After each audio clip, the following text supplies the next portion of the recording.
¿Podés, porque la otra vez estabas escuchando y estabas hablando de las leyes de Hammer, y mencionaste lo de virus y la ley cuarta, ¿no? O quinta de la ley de los virus. ¿Podés mencionar un poquito de eso?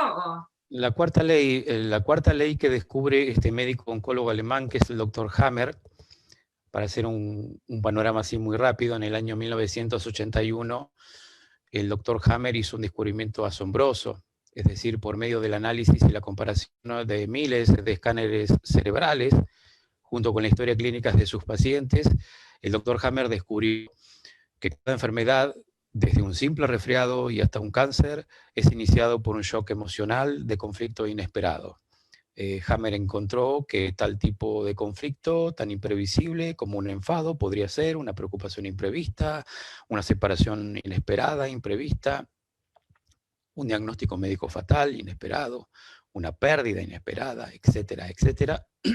No solamente ocurre a nivel de nuestra psiquis, es decir, a nivel psicológico, sino que también ocurre en nuestro cerebro y en el órgano correspondiente de forma simultánea. Es decir, que el gran descubrimiento de este médico internista, radiólogo llamado Hammer, ya fallecido, fue exactamente el descubrimiento de la piedra filosofal, que es el foco de neuronas modificado que se puede apreciar claramente en una zona específica del cerebro a través de un ataque cerebral, sin líquido de contraste, por supuesto, que es cuando se puede apreciar esa huella, ¿no es cierto?, que deja el sobreestrés o el shock emocional, que es lo que nos agarra a contrapié en forma desprevenida cuando se nos presenta una situación que no esperábamos y que atenta directamente con nuestra propia supervivencia.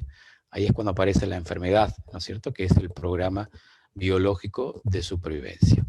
Dentro de estas leyes biológicas tenemos la primera, que es la ley férrea, la ley férrea del cáncer, que significa que, bueno, que todo cáncer se inicia precisamente con un shock emocional brutal, seguido de un sobreestrés permanente agudo, vivido en soledad, en aislamiento. Eso no se puede verbalizar, no se puede explicar, no se puede decir, no se puede compartir, y no tiene solución para el individuo en ese momento. Ahí se reúnen los requisitos del cáncer. Aparece el cáncer, después aparece la llamada metástasis, que no sería la metástasis que nosotros conocemos, o la que dijo en aquel momento, a través de esta hipótesis de un tal Virchow de los años 76, cuando decía que las células cancerígenas viajarían por vía linfática o arterial, y todavía se sigue creyendo, todavía estamos con apercibimiento de ese programa, que digo yo, totalmente inútil, caduco, pero eso queda grabado en nuestras memorias, y es por eso que sigue ese miedo y ese sobreestrés, ¿no es cierto?, que tienen los individuos por ese miedo a que se expandan las células. Entonces, claro, la segunda ley, que sería la ley de las dos fases de la enfermedad, es decir, que cuando existe la primera fase, que es cuando una persona acaba de vivir un conflicto inesperado, está con el pedal del acelerador, está a unos ciertos niveles de estrés, más adrenalina y cortisol de lo normal. En esa fase está esa persona en vías de resolver ese conflicto, pero evidentemente no lo puede resolver, no se encuentra con la capacidad de poder resolver ese conflicto porque no está en él o en ella la inteligencia emocional para poder resolver esos conflictos. Por lo tanto, la persona está bajo esa presión. No duerme, no come, tiene insomnio, falta de apetito, no puede compartir con nadie lo que siente. Está en una fase de estrés acelerada hasta que, por alguna razón, aparece la resolución de ese conflicto, sea porque se resuelve de una manera, vamos a decir, natural, es decir, que la persona no hizo nada y se resolvió ese conflicto en forma práctica, o la persona hizo algo y pudo resolver ese conflicto con su mente, baja el estrés o baja los niveles de estrés y aparece ahora la segunda fase, que es la enfermedad. Ahí es cuando notamos la inflamación, el dolor, el estado febril y todos los síntomas correspondientes a la fase curativa. Vale decir que la persona ahora está con el cuerpo más flojo porque acaba de pasar la tormenta, la persona ahora está con fiebre, probablemente, cansancio, fatiga, pero se encuentra bien, con la diferencia que está en una fase de periodo inflamatorio, ¿verdad?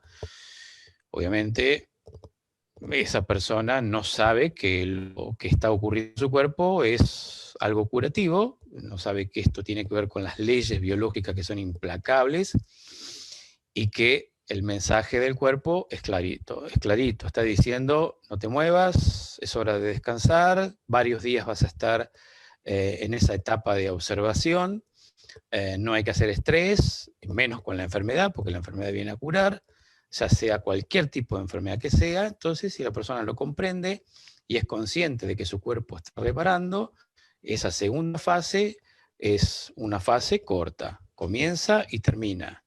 Y en ese plazo es el plazo que necesita la madre naturaleza para reparar los tejidos. Todo lo que se estresó anteriormente, obviamente, ¿no? En ese periodo de estrés lo que hacemos siempre es ulcerar, abrir espacios dentro de nuestros cuerpos. Después, cuando pasa la tormenta, el cerebro, o por órdenes del cerebro, empezamos a reparar nuestro cuerpo. Entonces, lo que sucede siempre es una reparación, sea neumonías atípicas, problemas respiratorios, problemas bronquiales, cualquier tipo de enfermedad, diabetes, vitiligo, problemas en la piel, todos los síntomas que nosotros podamos imaginar, por supuesto, ¿no? Entonces, esa es la segunda ley del Dr. Hammer. Después viene la tercera, que es el sistema ontogenético. Ahí nuestro cerebro, ahí Dr. Hammer habla sobre las capas embrionarias, qué importante que son estas etapas evolutivas que están grabadas en nuestras memorias, las diferentes etapas evolutivas que fuimos transitando los organismos, hasta llegar a la cuarta capa, que es la capa ectodérmica, que es la capa comunicativa, se le dice ectodermo. Entonces, aquí juega un papel importante los microbios, sobre todo los virus. Entonces aquí aparece la cuarta ley, que es el sistema ontogenético de los microbios, el sistema acondicionado ontogenético de los microbios. ¿Qué función cumplen estos microbios? ¿Qué función cumplen en nuestro cuerpo? Siempre se ha observado a nuestros microbios desde un cierto punto de vista, desde una cierta interpretación de la realidad. Nos han metido mucho en la cabeza, hasta en las universidades, que el funcionamiento de nuestros microbios es algo aleatorio, es algo que ni siquiera tiene que ver con el sistema biológico. De hecho, el sistema microbiano es un sistema en sí mismo, no forma un órgano preciso como para que nosotros podamos hacer, ¿cierto? Podamos establecer ese concepto demasiado reduccionista para mi forma de pensar, de que si nuestro sistema microbiano no forma un sistema en sí mismo, entonces como que son, digamos, microorganismos que nos vienen de afuera, cuando son disparados por nuestro propio cerebro. Entonces nuestros cerebros son, o es el que da la orden específica para mandar los microbios, sean micobacterias, hongos, virus, son disparados por el cerebro. ¿Cuándo? En la fase de reparación. Antes, no.